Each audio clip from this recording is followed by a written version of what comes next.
Lee, to you first of all, the Prime Minister there asked about Thames Water. It seems to be in a really difficult situation. What should the government do? Well, we can't really comment on individual companies, but overall we recognise that there's more work to be done in the water sector, particularly around sewage and other things like that. There's a plan for doing that, and that's what the government is trying to focus on. Private companies have brought in a significant amount of investment into the water sector over the last 30 years, and what we now need to do is make sure that works in the way that people want it to. You say you can't comment on private companies. Thames Water provide water for a quarter of people in England and Wales. As the government, it is your duty to tell people whether or not they are going to be able to get their water from this company. Well, of course, people are going to get water, but what I can't do is start talking about individual companies and what they are. That's a question for them and for their shareholders. The government is there to make sure that water gets to houses and that over time we make sure that we improve our water system, which is what we're doing through the plans that we put forward. Carol, looking at the situation here in England, of course, it's different in Scotland. There's a different model for how the water company works there. Does it work better than Scottish Water? I mean, there are concerns about water shortages in Scotland this summer. Well, that we would start talking about things like climate change then as well. But absolutely, it works better. And something Lee said, he said it was a matter for the shareholders. Now, that in itself is problematic. If you have a company that is driven by the needs of shareholders and profits, rather than something that is publicly owned, as is the case with Scottish Water, automatically you're in a situation where profits count more than the service delivery. Scottish Water has a very different situation. We have much better services and we have not seen the issues with sewage that has been blighting England over the last few months. Rosina Allen-Khan, I mean, if it was taken out of private ownership and brought back into government ownership, of course, the fact is there is a huge amount of money that needs to be spent on the water infrastructure in the UK. The taxpayer would have to pay for it. This is obviously really concerning. Millions and millions of people are going to be wondering what's going to be happening for their water supply. And we have seen that this government haven't got on top of the raw sewage in people's rivers, in the sea. They have not got on top of that. And the government needs to come up with a solution to assure people that, A, they can have clean, healthy water and that they're no longer going to be swimming in sewage, and they need to come up with a way to make sure that we have the water supply that we deserve. I mean, Lee, we just spoke to an expert, an academic, an expert in privatisation a couple of moments ago, and he was pointing out that the UK is pretty much the only country in the world that has this model. It isn't the normal model. Most water companies are run by governments. Do you think it's time for the UK government to step back and say, look, this model, we've tried it, it isn't working? Well, I just about remember the nationalised companies and nationalised sectors in water and gas and energy and all the rest of it from the 1980s. They weren't working very well back in the 1980s. They didn't put enough investment into the system. The investment that they did put into the system had to effectively be competed against schools and hospitals and pensions in terms of the wider nationalised position. So there's an awful lot of money that's gone in as a result of privatisation. But where companies are not working effectively, where the system isn't working, of course we should improve it. That's why we've brought forward the plan to try to reduce sewage over the coming years ahead, because people want to do that. So let's be clear that privatisation has brought many benefits, but let's also try and improve on that in the coming years ahead. Rosina, would Labour renationalise the water industry? I'm not going to sit here and make up policy on the hoof. We have to see how this plays. It's a big policy. It's a big thing. This is a crisis of the government's making, actually, when you look at the fact that people haven't been able to swim in their streams, in their rivers, in their seas. In this country, what's your solution? Under the Conservatives' watch, we have had our children swimming in raw sewage. So the government, my name's Rosanna, as well as I do, is that the reason that we know about sewage is because this government put in monitoring into the system. So we know for the first time. You chose not to vote. Would you like your children to swim in raw sewage? I wouldn't. I certainly wouldn't. Okay. You know the system was set up like this, and we're trying to fix it. Well, let's step away from the party politics. But what would Labour do? What's the solution? Well, we have to be fiscally responsible going into the next general election. People need to be able to trust us with their money, and I am not going to sit here and make up policy on the hoof. So does the Labour Party not have a policy for how it would deal with the water industry? It is for the government of the day to deal with this crisis. As Rishi Sunak walked out of Number 10, as you just saw, he was asked the questions. He needs to come to PMQs today and answer. He needs to answer the country. But voters need to know what the Labour Party, equally need to know what the Labour Party would do if you were in power. The election might be 18 months away. The Labour Party is going to be responsible with people's money. But to be very clear, we wouldn't have got ourselves in this mess in the first place. If we had a Labour government, we wouldn't have our children swimming in raw sewage, quite frankly. I mean, that's just not true, because the reality the reality of the sewage system, as you well know, you had the opportunity to support our motion a few weeks ago, and you chose not to. That sewage outflows have been there for many decades. You had an opportunity to support our motion a few weeks ago, and you didn't. When you were in government. You're very happy for Chancellor. let's move away. Party politics. No, I let's think move away. You could have voted with us a couple of weeks ago, and you chose not to. Let's move on to something else, which, Lee, I'm sure you'll be equally uncomfortable talking about, and that's Daniel Korski. We do understand that the lady who Daisy Goodwin, who made the complaint publicly about him yesterday, is making a formal complaint. Do you think now it is time for him to step back from his bid as Conservative candidate for the London Mayor? I mean, I think a complaint needs to be allowed to go through the process. That's how we work in this country, and we should allow the complaint to conclude, and then out of that will come whatever comes. Carol, it's been a tricky week for the SNP and Humza Yousaf, hasn't it? He's been heckled by people from within his own party. Do you think he's really up to the job? I think it's been a very positive week for the SNP. We've been able to come together as a party. We've been able to have discussions about future direction of the party, and people are engaged and excited about the future. So, I'm very positive about things at the moment. But it can't, it's not easy for a new leader to go to a meeting and be actually heckled.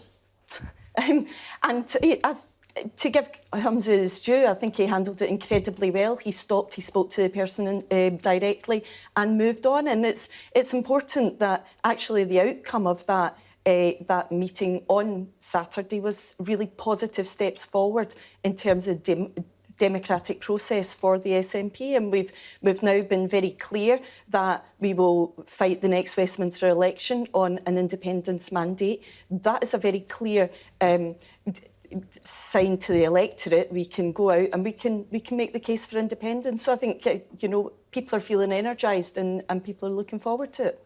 OK, that's how you feel. Let's bring in Sam Coates, our Deputy Political Editor. It'll be interesting to see how that is borne out in the polls. Sam, what do you think is going to be the key thing ahead in Prime Minister's questions? I think much of what you've been talking about on this panel, the most surprising, interesting new political story around at the moment is the one broken by our Sky colleague Mark Kleiman last night. Thames Water clearly in big trouble. It's racing to try and service its debt, to pay its debts.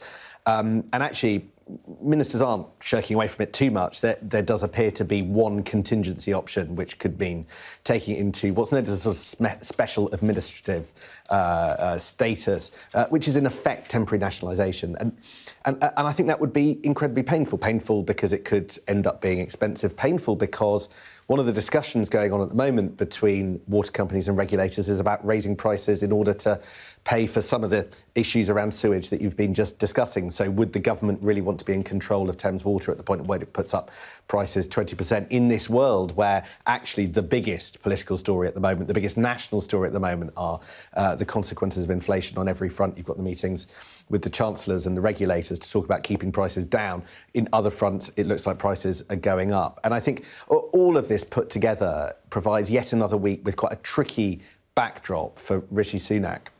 I was talking to a Labour MP yesterday. Now, last week you were played by Sam Washington, but the PMQs that we watched together that week featured Rishi Sunak actually getting quite shirty, quite irritated. When he's cross, you can tell he's like bares his teeth. And Labour have picked up on this, and some of them are starting to tell me their strategy is not necessary to ask questions that elicit the greatest amount of factual information, but they know they can get under his skin and they're going to try and do that. And that's, I can see you nodding along there. There is something that Labour thinks that they can go after, which is a Prime Minister who prides himself on bringing calm and order and rational decision-making after what's been quite a turbulent period of time, they just think they can start to tweak away at that image, to sort of knock away at that reputation if they can get him cross. So particularly, I'm not sure it'll be Keir Starmer that attempts this primarily, but particularly when you get into the questions from some of the Labour backbenchers, they'll be looking to poke him, and let's see how he reacts. OK, just while we've been talking, we've heard a word from Thames Water. They say that they are working constructively with shareholders to secure new funding needed to support its turnaround, amid reports, of course, that we've been bringing you that the government is drawing up contingency plans for the company's emergency nationalisation. So Thames Water constructively talking to shareholders, it appears. Right, well, thank you very much to all my panel, and thank you to Sam. And let's take a quick look at the weather. Warm memories wherever you go. The weather, sponsored by Qatar Airways. Well, the UK looks like having the warmest June on record, but it is cooling down a bit and will be quite unsettled over the next few days. Today is going to be a bit cooler than recently, although still warm and humid for many. England and Wales will be rather cloudy this afternoon, with increasingly showery rain in the west extending across northern and central parts. But the southeast will be mainly dry with sunny spells. There'll just be the odd shower there. Elsewhere, Scotland will see cloud and rain giving way to sunshine and showers, while Ireland and Northern Ireland can expect showers throughout. They will become fairly isolated later on. Showery rain over England and Wales will clear into East Anglia and the southeast overnight, becoming heavier and more prolonged later, with clearer skies and the odd coastal shower following. Elsewhere, mostly dry and clear, but a few showers will run into western coasts. Thursday, cooler and fresher, with sunshine and a scattering of showers. The weather, sponsored by Qatar Airways. You're watching Sky News. Coming up, we will go live to the Commons for Prime Minister's questions. Do stay with us for that. Mr. Speaker, whilst forestry is a devolved policy, we continue to work with the devolved administrations to deliver a UK-wide step change in tree planting and establishment.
It is 12 o'clock. You're watching Sky News. This is the House of Commons. Prime Minister's Questions is due to start imminently. I'm joined in the studio here by Deputy Political Editor Sam Coates. Another Wednesday. Here we are again, Sam. What are you expecting today? Well, I think it's price rises, the future of Thames Water and the future of the Tory candidate for London Mayor, one of the hopeful candidates for London Mayor, Daniel Korski. He, of course, has been facing allegations of an inappropriate incident 10 years ago. You have seen some Conservatives suspend their support for him at the moment, most notably this morning with Kay Burley. Claire Coutinho suggested that she was unsure where this would end up, and it would be interesting to see whether or not Rishi Sunak can give full-throated backing to Daniel Korski, or whether he gives a slightly more restrained answer like Lee Rowley did, the Conservative on your panel a few moments ago. We're coming towards the end of the parliamentary season before the summer recess. Bluntly, there's not a lot of government business in the chamber at the moment. So slightly fewer than normal MPs on the left-hand side. You can see some of the government benches less than completely full. There are big by-elections coming up before the summer, and the whips are quite happy to allow MPs to stay away for those and to campaign in their own constituencies. There's a lot of jitters on the Tory side at the moment that actually the political outlook is pretty bad. Sky's poll of polls has seen a little uptick in the Labour lead in recent weeks. There's, of course, been all the turmoil over Boris Johnson. There's also affecting far more people being the issues around price rises. And I think that's going to be at the centre of today's PMQs. Like the late Sir Ben Helfgott showed the extraordinary courage to share their testimonies so that we would never forget. I hope the whole House will unite today to get this memorial built and put those testimonies at the heart of our democracy for generations to come. Mr. Speaker, this morning I had meetings with ministerial colleagues and others. In addition to my duties in this House, I shall have further such meetings later today. Dr. Luke Evans.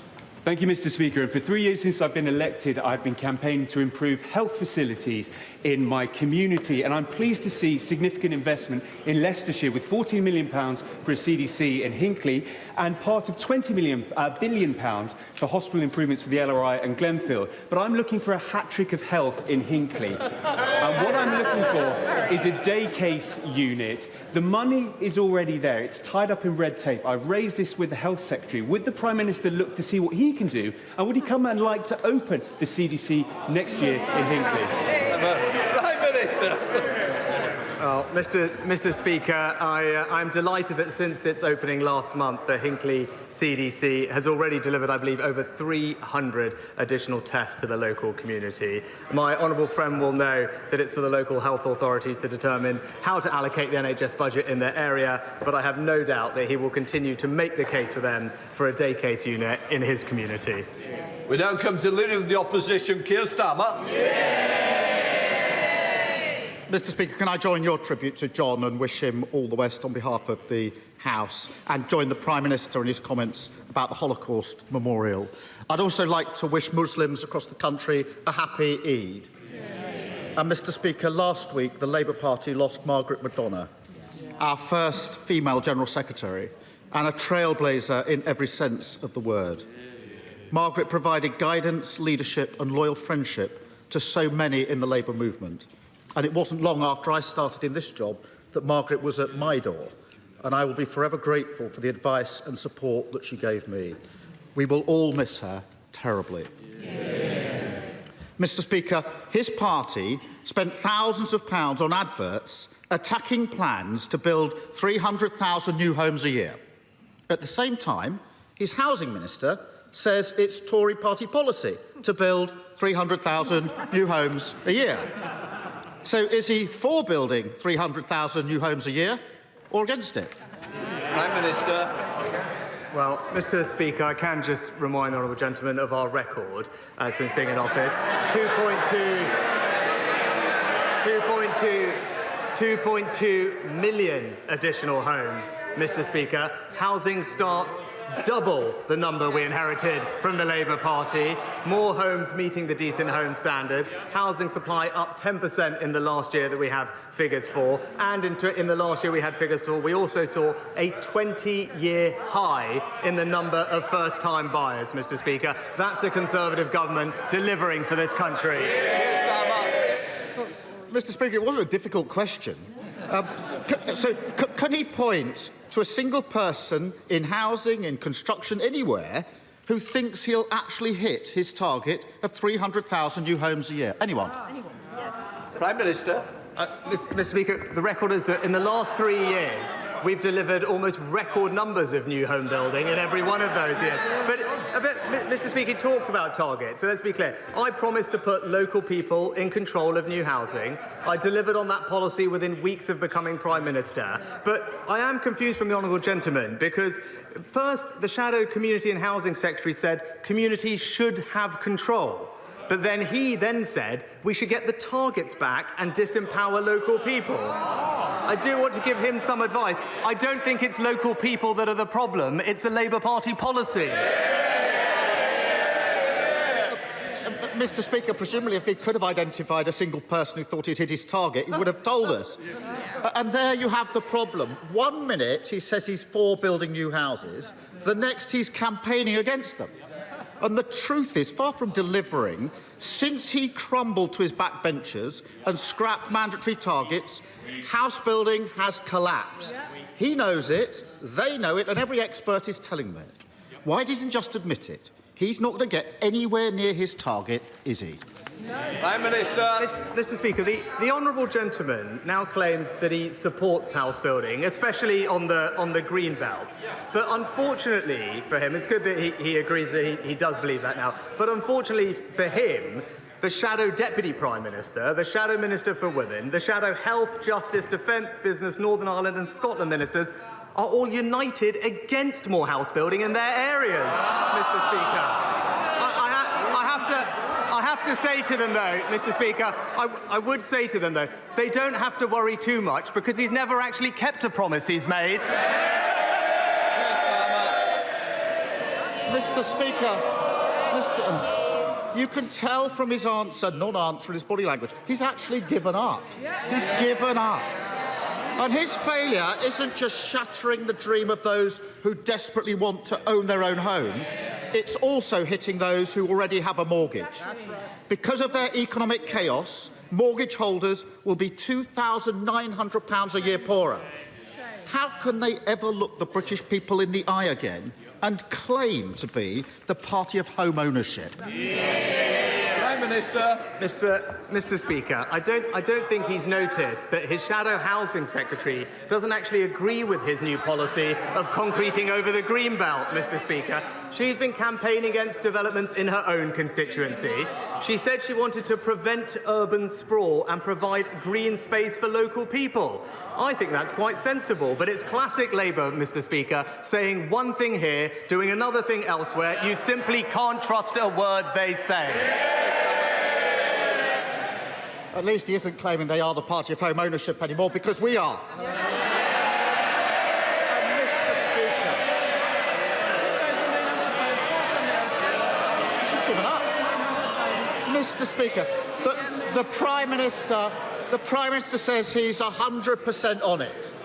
But his definition of 100% on it is to gently ask the banks to do the right thing. His softly approach, refusing to put mandatory measures in place, risks leaving 1 million households without support. How many will have to lose their homes before he'll stand up for the people his party have pushed into economic misery?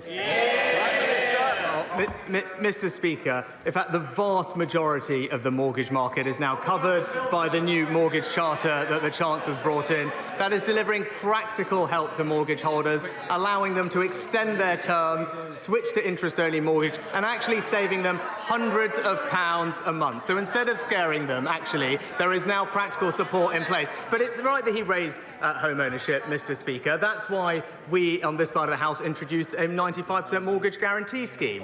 It's why we introduced the first homes and shared ownership schemes to get people onto the housing ladder. And crucially, Mr. Speaker, it's why we cut stamp duty. So now what we've seen is the highest number of first-time buyers in 20 years, Mr. Speaker. That is twice the number that the Labour Party ever managed. Mr. Speaker, it's sort of housing crisis. What crisis with this Prime Minister? He must be the only person in the country who thinks that enough houses have been built in the last 13 years. And whether it's those dreaming of getting the keys to their first home or those already with mortgages, the ambitions of families across the country have been crushed by his failing Tory government. House building at its lowest rate since the war because he can't stand up to his own party. A Tory mortgage bombshell because they crashed the economy. Millions left without support because he won't make lenders put families first. Rather than lecturing the rest of the country on holding their nerve, why doesn't he try and locate his? Well, Mr. Speaker, as always, he hasn't actually taken the time to understand the detail of what we're doing.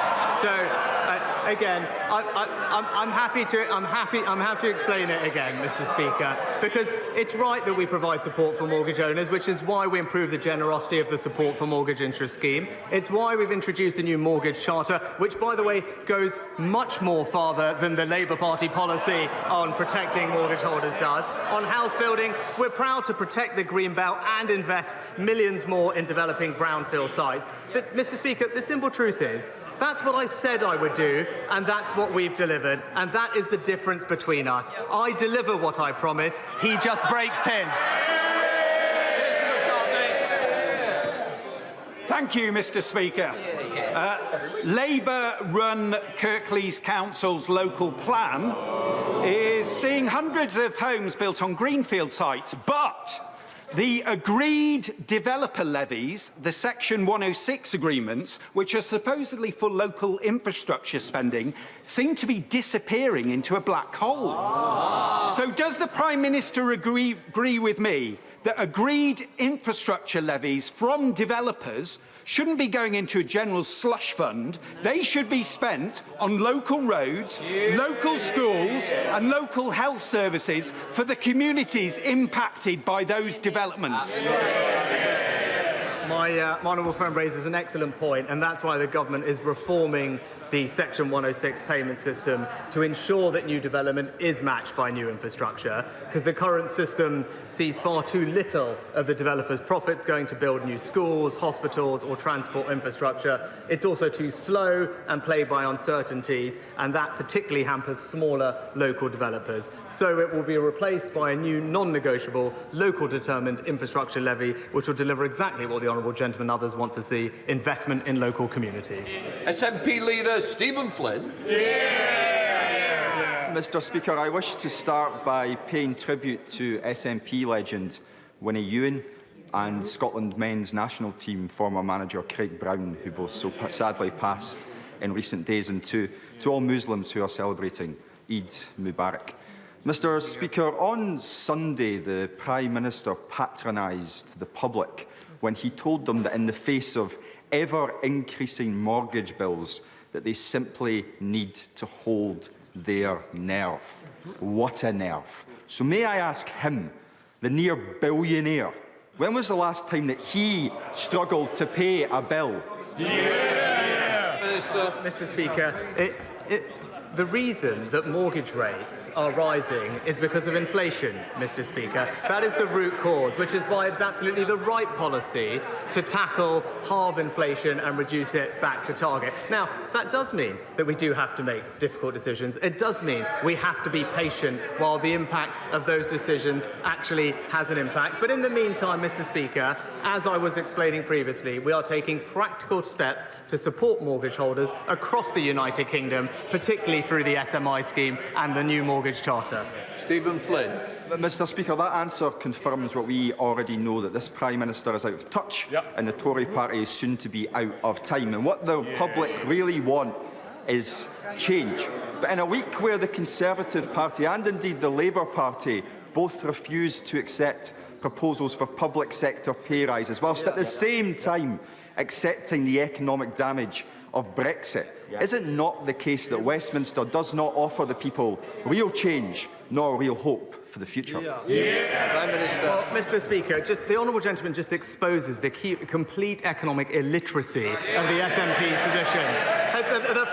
His first first question talks about the challenges posed on ordinary families by higher interest rates caused by higher inflation. What does his next question do? Support a policy that would increase government borrowing and make the situation worse. Mr. Speaker, it just demonstrates completely candidly why the SNP's approach to economic management is simply not fit for anyone in the United Kingdom. Mr. Speaker, local police stations are a key part of communities such as Aldridge in my constituency, and that's why I continue to make the case to Labour's Police and Crime Commissioner to save and strengthen the role of Aldridge Police Station, not force it to close. So does the Prime Minister agree with me that any such closure would be reckless, and Police and Crime Commissioners should be working with local communities and local police teams to provide greater certainty, particularly given the extra 1,376 extra police officers this government has put into the West Midlands? Prime Minister. Mr. Speaker, I'm pleased to hear about the extra police officers that the government has funded in my right honourable friend's community, but I am concerned to hear about the planned closure of Aldridge Police Station.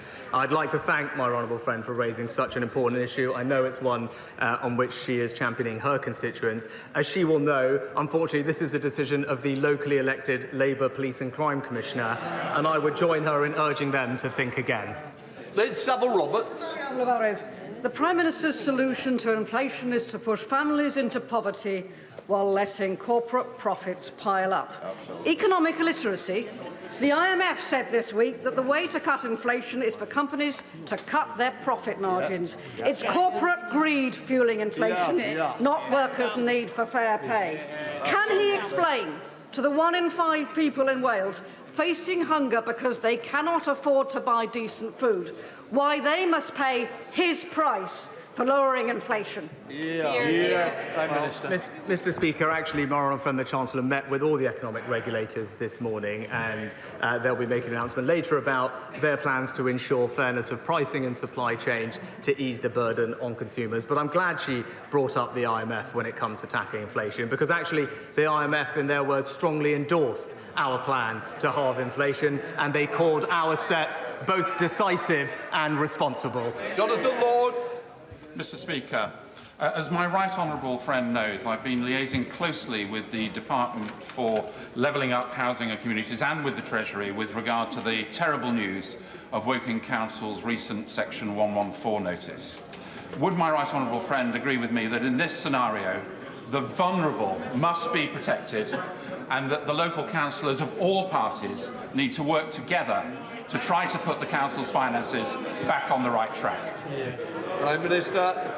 I know my honourable friend is a great champion for his Woking residents, and as he knows, the Secretary of State for Levelling Up has intervened in this authority and appointed commissioners to ensure that decisions are taken that provide the best outcomes for residents, including the most vulnerable and indeed the public purse. I agree with him that local councillors should be working together with the commissioners to put the council's finances in order.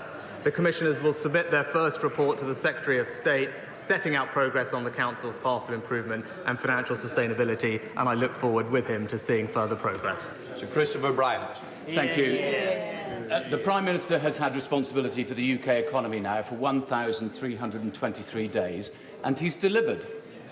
He's delivered the largest national peacetime debt ever, the largest tax burden since the Second World War, the highest core inflation since 1991, the fastest interest rate rises since 1989, and the biggest fall in living standards in our history. So will he stop lecturing my constituents about holding their nerve, ditch the lame excuses, and admit that he is literally the worst person to be leading this country through a cost of living crisis?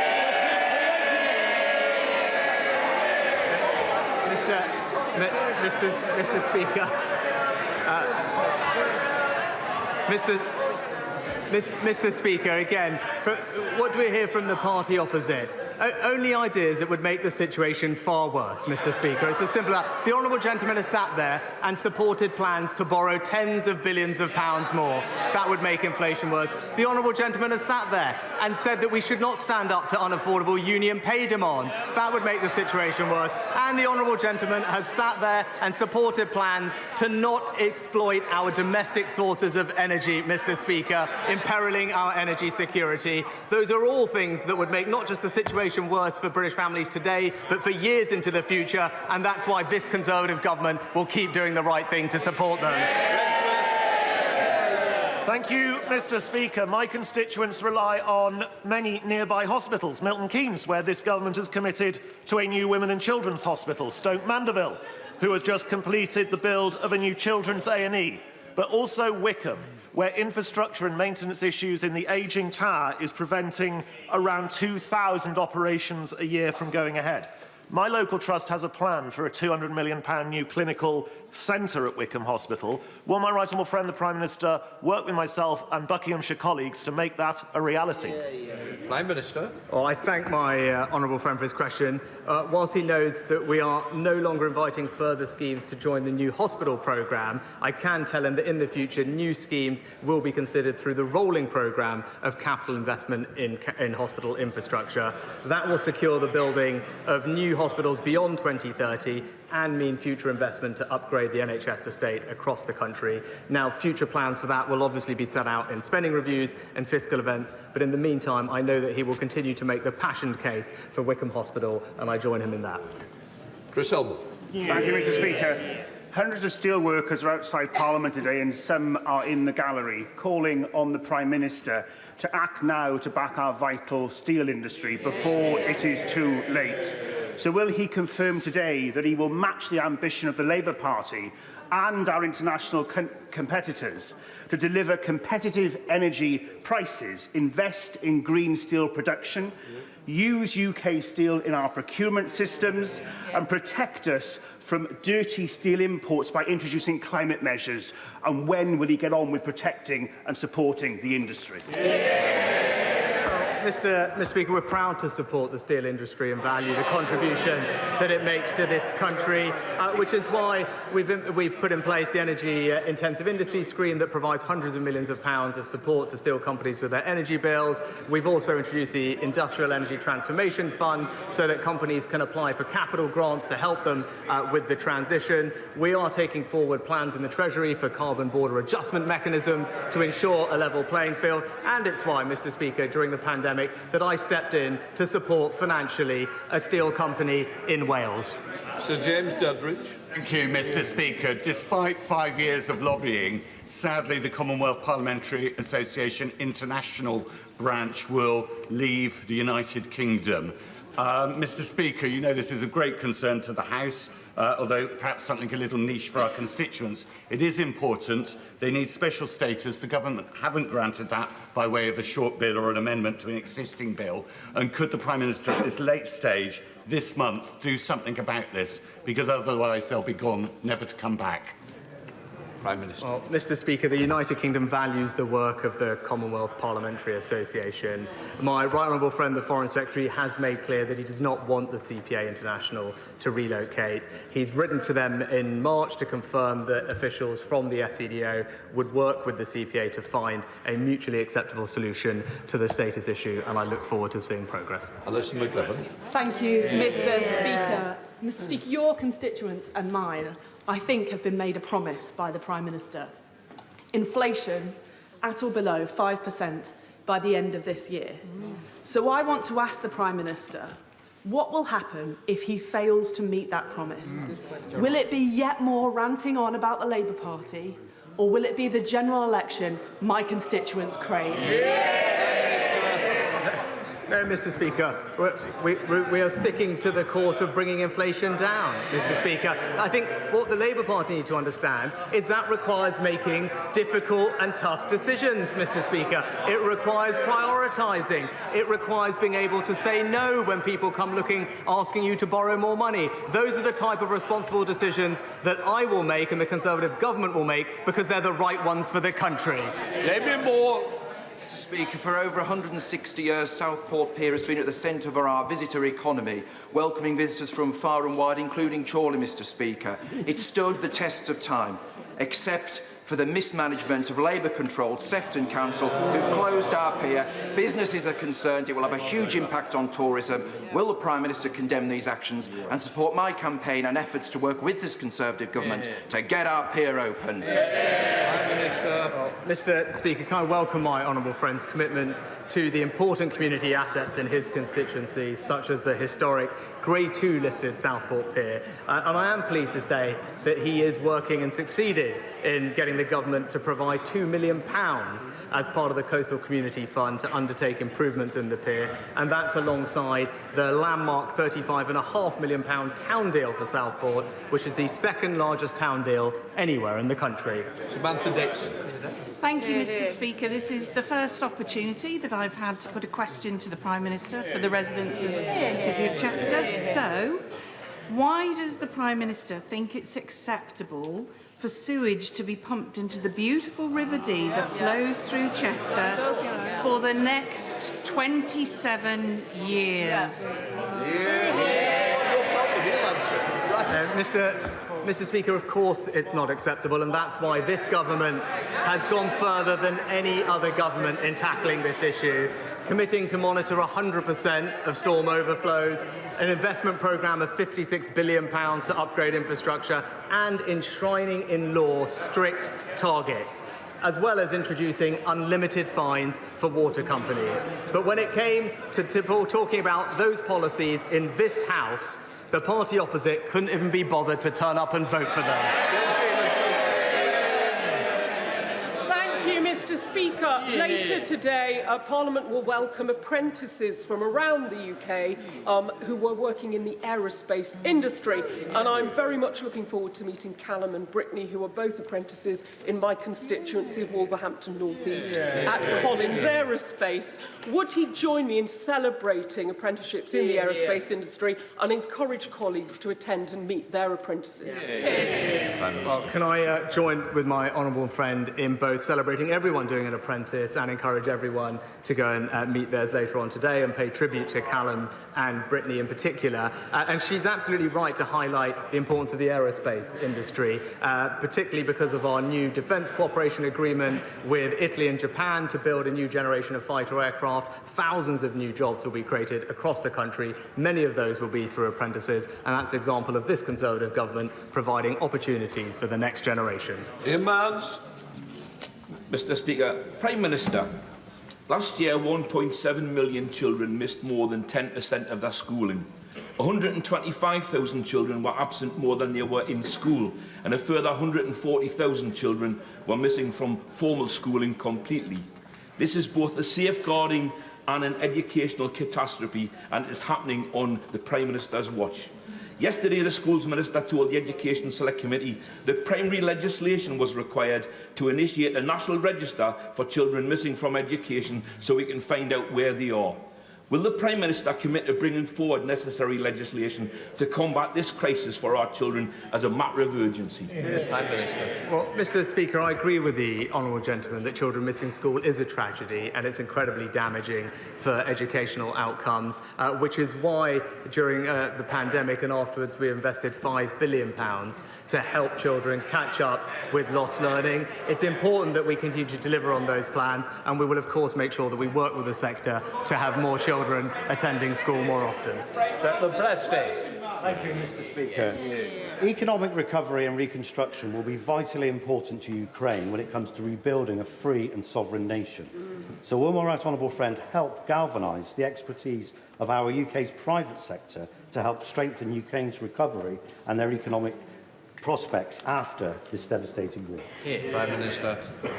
Well, Mr Speaker, time and time again, Ukraine has shown its ability to rapidly harness innovation and creativity, and I know that its economic recovery will be no different. And my right honourable friend is absolutely right to highlight that private sector expertise and investment will be critical to that recovery. And I was pleased that over 400 world-leading companies pledged to back Ukraine's reconstruction at the very successful recovery conference that the UK hosted the other week. We're doing our part as well, Mr Speaker, with a $3 billion World Bank loan guarantee on top of all the other investment that we've put in place. And I think what the conference showed is that there's enormous momentum across the world to support Ukraine's recovery, and that recovery and ambition is being led by the United Kingdom. Janet David. Mr. Speaker, a university student in Lewisham East has seen her rent rise by £200 a month due to the mortgage rate increases. She is now at risk of homelessness and she can't return to the family home. She has no choice but to use food banks, even though she has 2 part-time jobs. Not only is she falling behind in her studies, she's falling further into debt and she's falling into depression. What does the Prime Minister say to constituents like mine who are paying the dual price of this government's cost of living crisis and mortgage rates crisis? Well, Mr. Speaker, we've taken significant action to help families across the country, most notably by taxing the windfall profits of energy companies and using that money to pay around half of a typical family, including all of her constituents' energy bills. That support is worth £1,500, Mr. Speaker, and I'm pleased that energy bills are forecast to fall £430 when the price cap resets in a couple of days. But beyond that, there's considerable support for the most vulnerable in our society, including £900 of cost of living payments for those on universal credit and additional support for pensioners and indeed disabled people, Mr. Speaker, and that's what we'll continue to do. Bailey. Mr. Speaker, we are heading into the 5th week of Sandwell Labour's refuse strikes. We've had flying pickets, we've had reports of the GMB blocking ambulance workers getting out of their depot as a result of their picket lines, and the PCC trying to encourage the police not to police it. Can I ask my right honourable friend to ensure that he convenes a meeting urgently so we can resolve this, and perhaps he'll join me and tell Labour politicians, particularly one in particular, grow a spine and put people before your paymasters.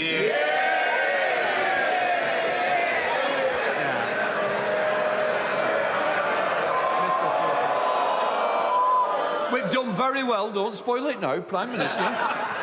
Well, my honourable friend put it very well, but illustrated exactly the issue.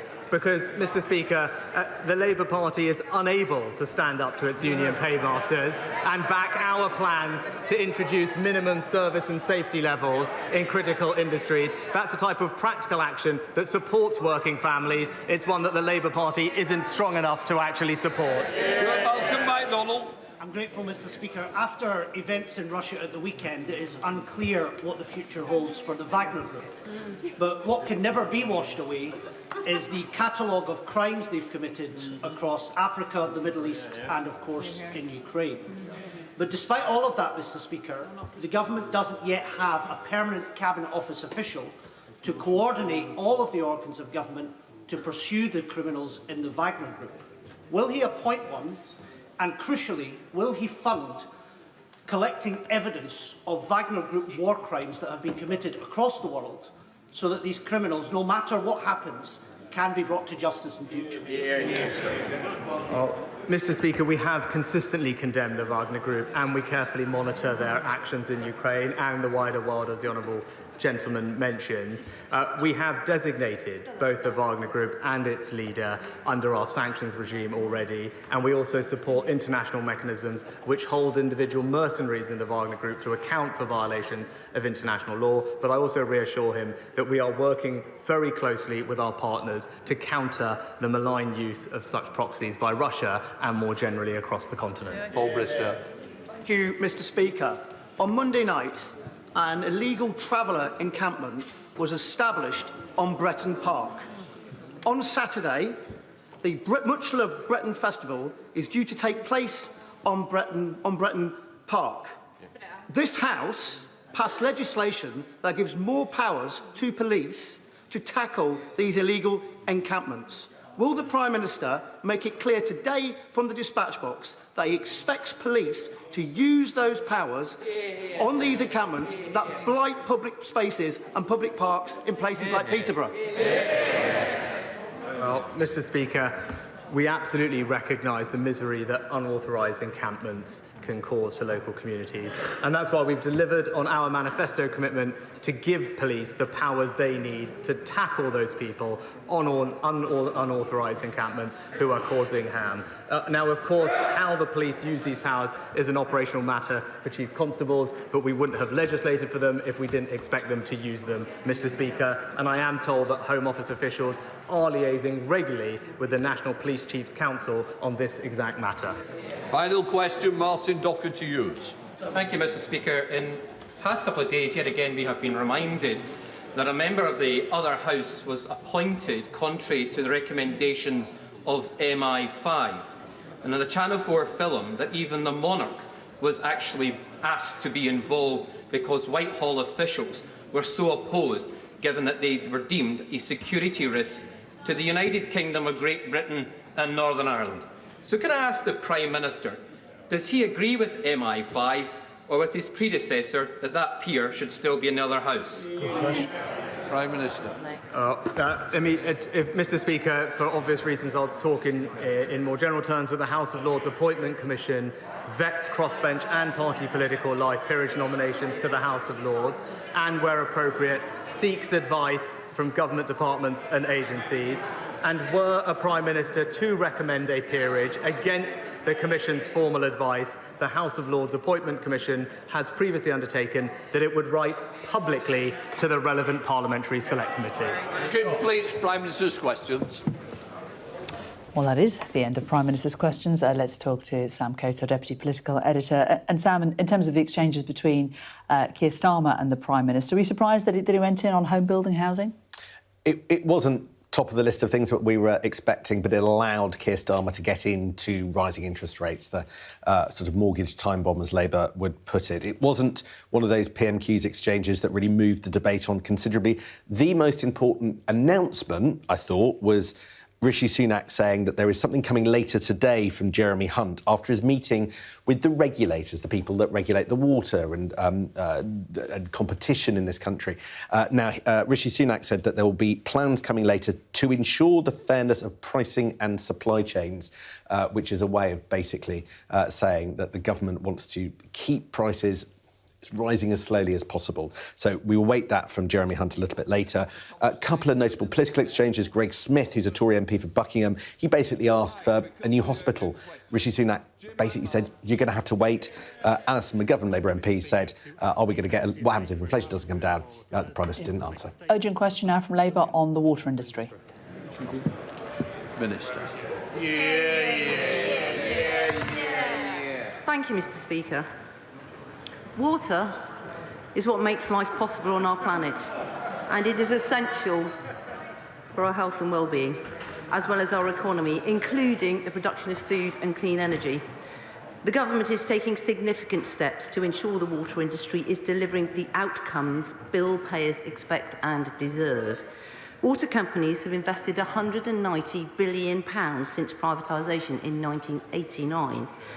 In April, the government published the Plan for Water, bringing together more investment, stronger regulation and tougher enforcement capacity for regulators and on those who pollute. Ofwat and the government take the financial resilience of the water sector very seriously. Ofwat are the independent economic regulator for the water sector, including responsibility for the financial resilience of the water sector. The sector as a whole is financially resilient. Ofwat continues to monitor the financial position of all the key water and wastewater companies. Ofwat reports annually on the sector's financial resilience, and Ofwat's latest annual Monitoring Financial Resilience report shows that the water sector is financially resilient. Market confidence in the sector is also demonstrated by new acquisitions, such as Pennon's purchase of Bristol Water, and by shareholders being willing to inject new capital. Ofwat has taken steps in recent years to strengthen the sector's position.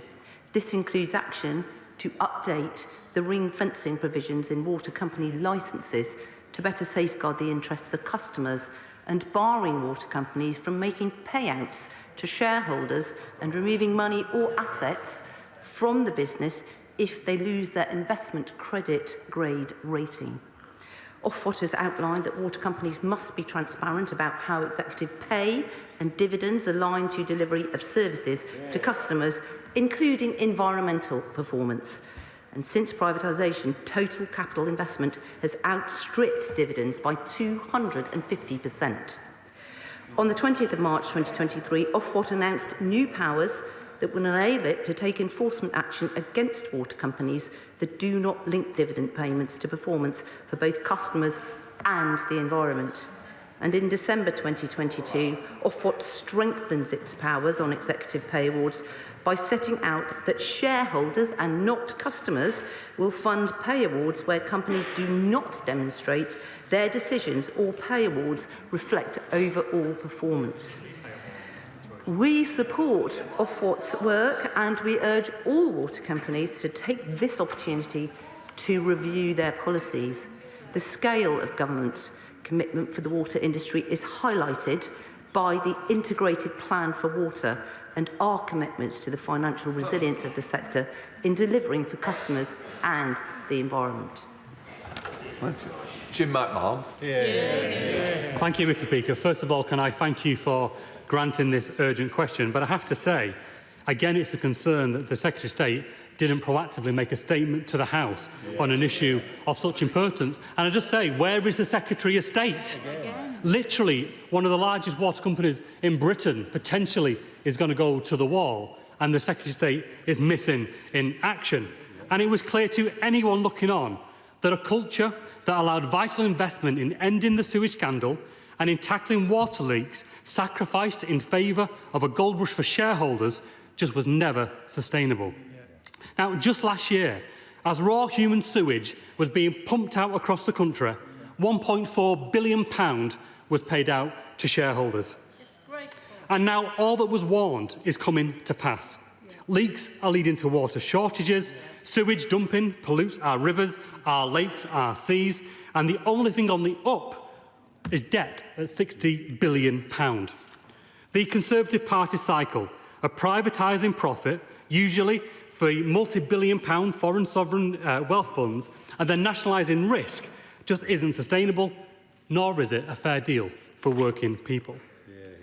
Now, the news that we're seeing is a result of the Conservative Party's failed profit above public interest experiment, handing over the water industry at a knockdown price, together with the entire infrastructure serving the nation, over to private enterprise. Almost unique, for instance, when rail was privatised, the PRACs weren't sold off. But with water, the lot was handed over with little safeguards for our national interest, our national security or bill payers. So can I ask the Minister, when was her department first made aware of the financial situation at Thames Water? Has her department had any reason to believe that those responsible at Thames Water wouldn't be able to meet their licence obligations or legal obligations? If this means a taxpayer-funded bailout, how much will that cost and how will it be paid for?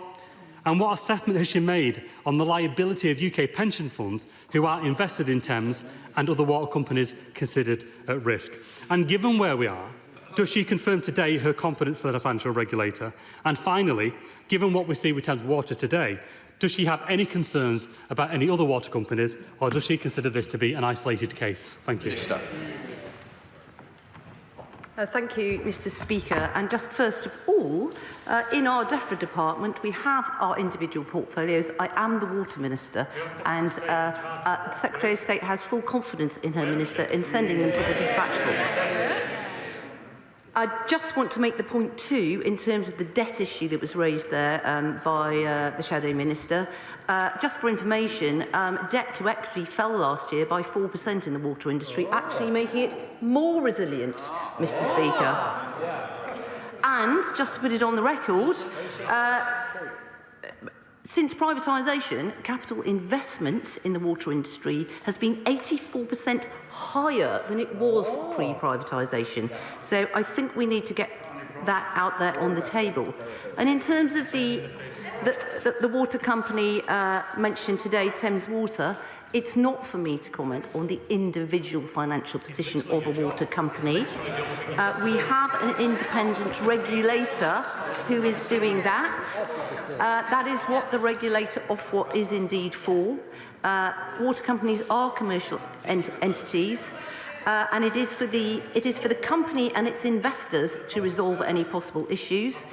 And government, of course, is confident that Ofwat, as the economic regulator of the water industry, is working closely with any company that would be facing financial stress. Chair of the Select Committee, Sir Robert Goodwin. Thank you. Sewage treatment plants are all too often overwhelmed at times of heavy rain. So as well as installing stormwater tanks like the new 4 million litre stormwater tank in Scarborough, does the Minister agree we should do more to encourage homeowners to harvest grey water, which can buffer the effects of heavy rain, and also use that water for things like flushing their toilets? I thank him for broadening the scope of the debate. Indeed, we are in discussions with the DULUC department because a lot of these issues don't just come under DEFRA. We have to work with other departments on this very issue of grey water harvesting and better using the rain that does fall. I've just visited a farmer in Devon and he was collecting all the water from the roofs of his farm building, which supplied his entire farm with all the water for the animals. So I thank him for his point. Let us go to Sir Stephen Timms. Mr. Speaker, in assessing, as she's explained, the resilience of the water industry, what assessment is she making of the impact on UK pension funds if a major company like Thames Water does, as is being widely suggested in the press, if that company fails? Minister. I thank him for that. But there is a structure, there is a process for working through this. It's up for the individual water companies and the regulator to work with them to ensure that they are resilient. That is why Ofwat reports annually on how resilient each water company is. And if it flags any issues at all, then Ofwat works very, very closely with that industry because we need our water companies to be fully functioning. We need to attract the investment, as we have done since privatisation.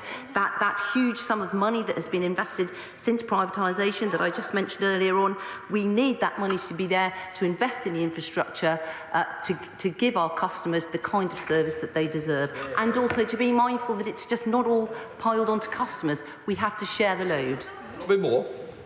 Speaker, I think it's worth making the House realise that actually it was the opposition party that voted against the Environment Act, which actually gave Ofwat more powers. So can my right honourable friend assure me that the water regulator Ofwat will be able to clamp down on excessive cash payouts and ensure that water companies put their customers first?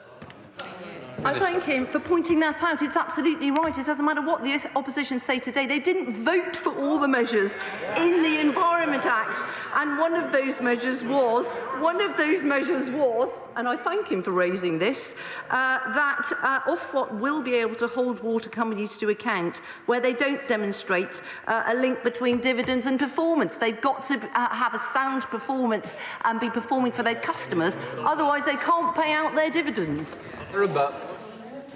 Thank you, Mr. Speaker. I'm afraid we're hearing staggering complacency from the Minister on this, and this will come as no comfort to my constituents who were flooded out 3 years ago in the West London floods, which were the second 100-year event in less than a decade.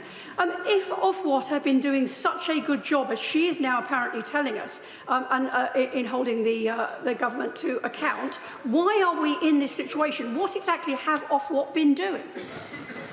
I think it has to be remembered that indeed privatisation occurred in 1989, so we've had a succession of different governments during that time, and it's been this government that has really accelerated clamping down on water companies and opening up transparency. So she asks what Ofwat have done, and I'll just name a few things.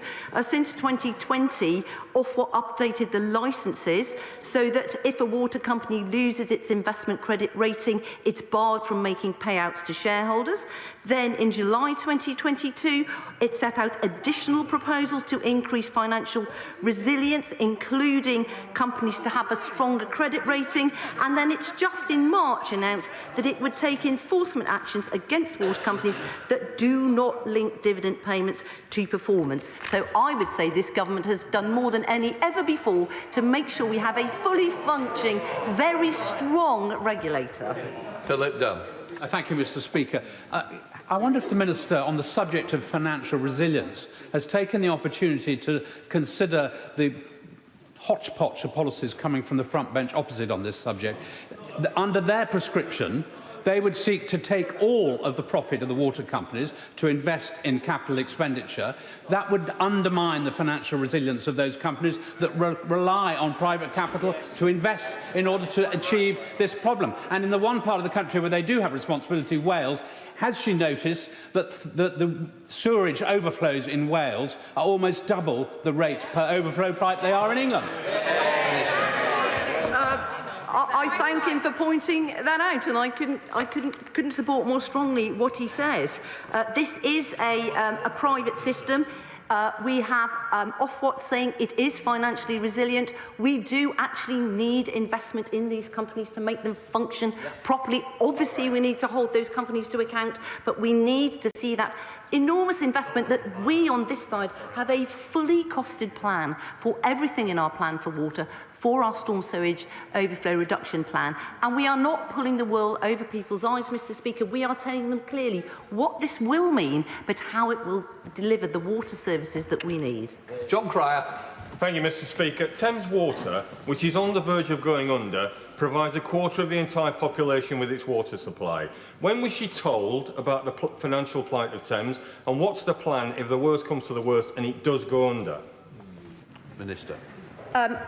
Yes, I thank him for that. And you're right, Thames Water does supply an enormous amount of our population.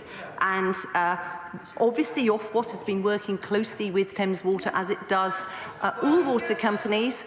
And government then works with Ofwat. We give Ofwat our strategic policy statement on what are their priorities.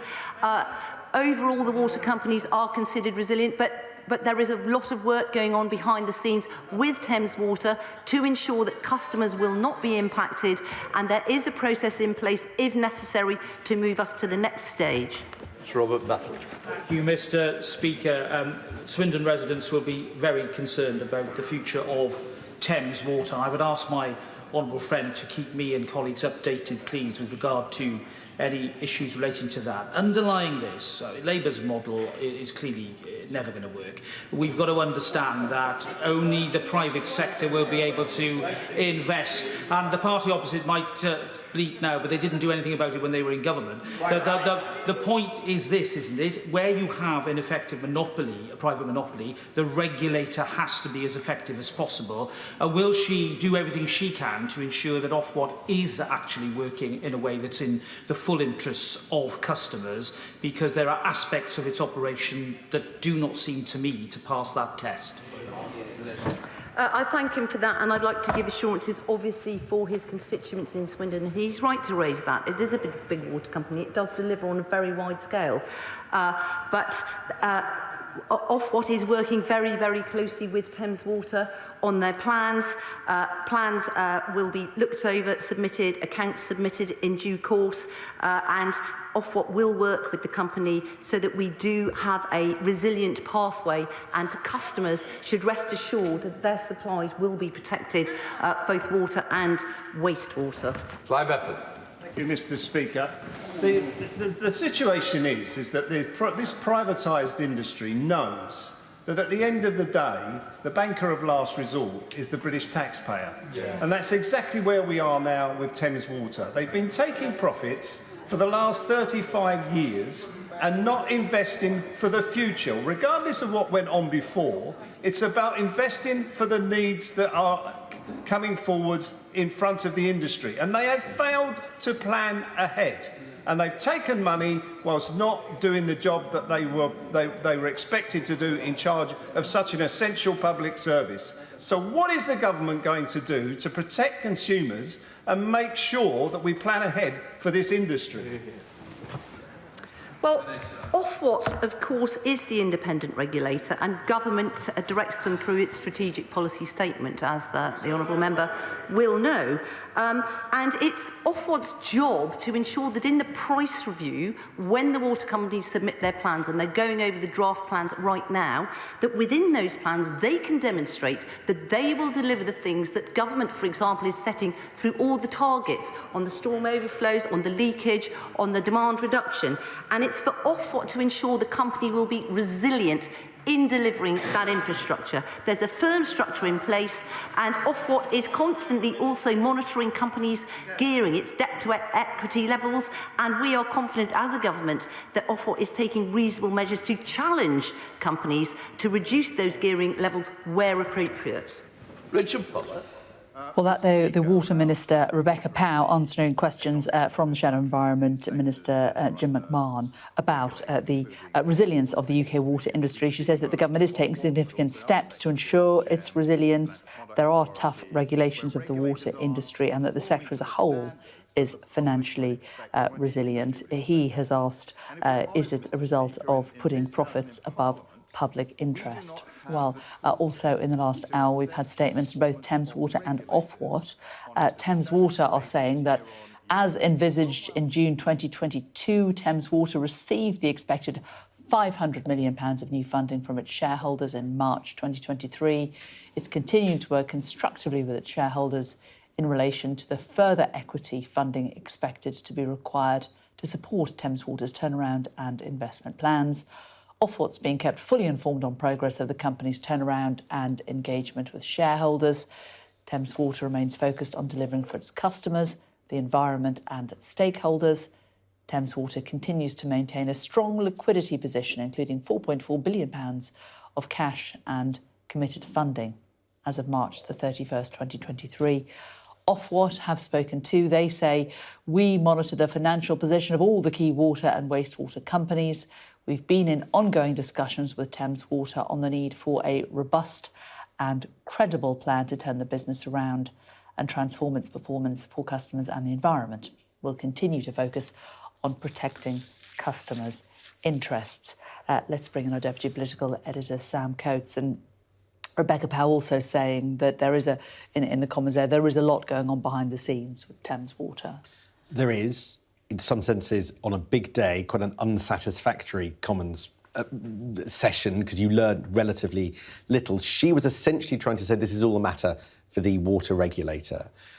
Interestingly, outside of the chamber, the Business Secretary, Kemi Badenoch, seemed to go quite a lot further, a bit more helpful. She actually said she is concerned by the sudden departure of the Thames Water Chief Executive yesterday, and also said we need to make sure that Thames Water as an entity survives. So that just seems to be the first sign from a government minister that they need to keep Thames Water together, however possible, as a company, possibly in this special administrative, i.e. sort of taxpayer underwritten way. You didn't really get that from Rebecca Powell, who seemed to just make it out to be an issue for the regulator and talked about the sector overall being resilient.